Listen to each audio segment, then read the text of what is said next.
This Australian is on his way home, giving up a post through which he has become well known in Rome. It's been an uplifting, invigorating posting as an Australian Ambassador to the Holy See, first Rome resident Ambassador to the Holy See, but basta, enough, because I've got quite a young family and because I think there should be a turnover and renewal every 3-4 years.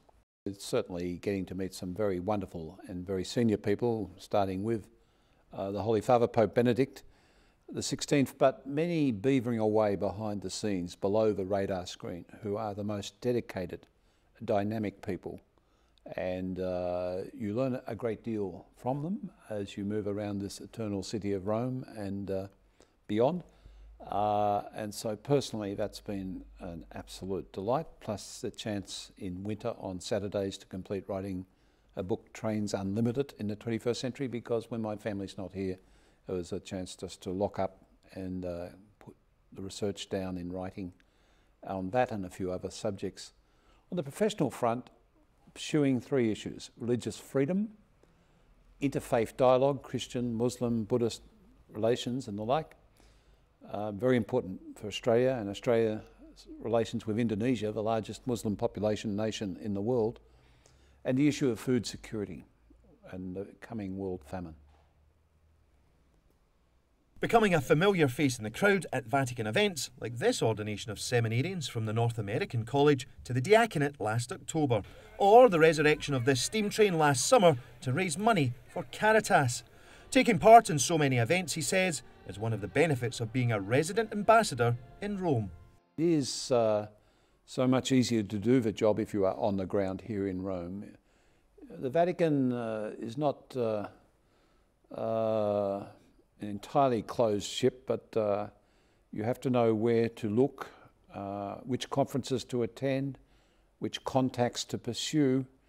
And if you're only flying in for 4 times a year from Dublin or from The Hague or from Geneva, then that becomes very difficult to do in a comprehensive professional way. It would be not wise for countries to bail out at this time. Yes, the Holy See goes through cycles, and at one period of the pontificate of Pope John Paul II, there was a lot on the boil. The coming down of the Berlin Wall, the opening up of Eastern Europe, which Pope John Paul II was directly involved, the border treaty between Argentina and Chile just over 25 years ago, where a border war was about to break out.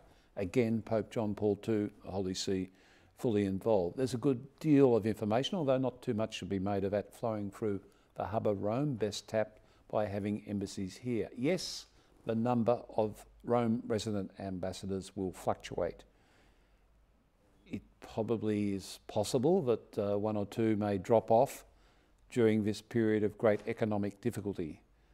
But I think the smarter way would be to perhaps look for cost cutting whilst maintaining the embassy, but perhaps reducing the size of some of the larger embassies is something to expect in these tough times. Closure, well, I'm not sure that would be a very wise step, but it's for others to make that judgment. Looking back, this day in 2010 was one of the highlights of his time in Rome. It's the canonisation ceremony that included Australia's first saint, the religious sister, St Mary MacKillop. Throughout his stay, the time close to the Pope helped him to build up his own Catholic faith. It's been uplifting personally as well as professionally. Not so much for the grand ceremonies across the way, but because you get to experience a raft of levels and a time to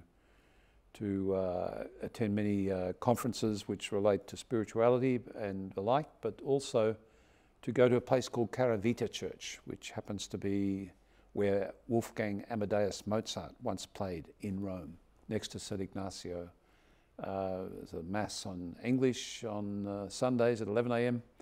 and a very interesting group of 4 priests leading that and giving sermons which are way above the average country sermon in a country parish in Australia, for which I'll probably now get belted up when I go back to Australia for saying that, but These are people at the peak of their university lecturing careers at the Gregorian University and elsewhere. These are people who are professional in every way, but wonderful priests leading a small community at Cara Vita, and that's certainly helped my faith. So that's it. It's back down under to the farm and writing. In buco al lupo, arrivederci, good luck, goodbye.